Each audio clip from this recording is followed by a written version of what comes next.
Hi, I'm Tom Santos from General Mills Flour. This is lesson 2 of how to be a flour detective. Water. Water is, you can't make a dough without water or flour. So those are two keys, and we'll be talking about flour later on.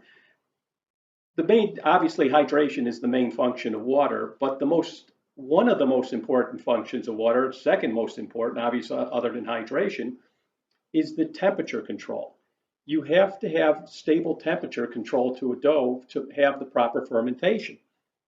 So water is how you do that.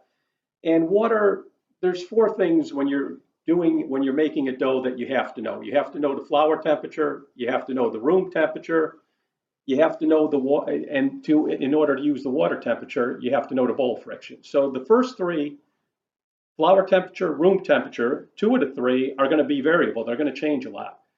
The bowl friction is always going to be the same. If you're using a 60 or 80 quart mixer like you see in most bakeries or pizza restaurants, you're going to use 30 degrees for that.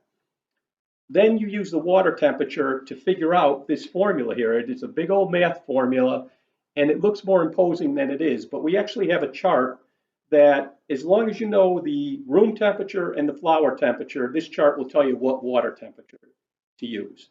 Now, when you're talking to your customer, and like I said, I owned a bakery for nearly 20 years, taking the room temperature and the flour temperature and using that chart will save them hundreds of dollars a year. They won't have to if they scale out things properly, they won't have to throw out the dough because consistency equals quality. And if you use the same temperature for the dough of the water to control the dough temperature, you're going to get the same dough every time.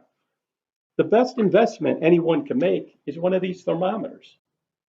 They could just use it, turn it on, you got the room temperature.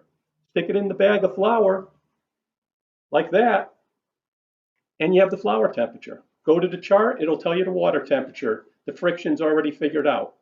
By doing that and having the same water temperature or having the same dough temperature every time and adjusting the water for the seasons, a little colder in the summer, a little warmer in the winter, they'll have the same dough January 8th as they will June 8th. And that's important, as we always talk about, consistency equals quality. The dough temperature chart is part of this presentation. If you need it, send me an email at tom.santos@genmills.com. Water, again, if you're talking to your customers about water and water and water temperature go together. Very, very important with the development of dough and the fermentation of dough. Also, you'll have people who'll ask you, New York water better than Florida water, better than Missouri water. A lot of the times that has to do more with the hardness of the water.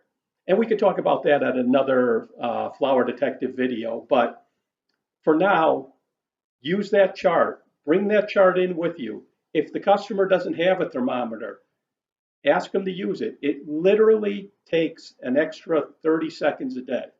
So if they're open 7 days a week, they're looking at 3.5 minutes to have a great dough every time. Again, if you have questions, feel free to call me or email me at tom.santos@genmills.com. Look forward to talking to you soon. Thanks.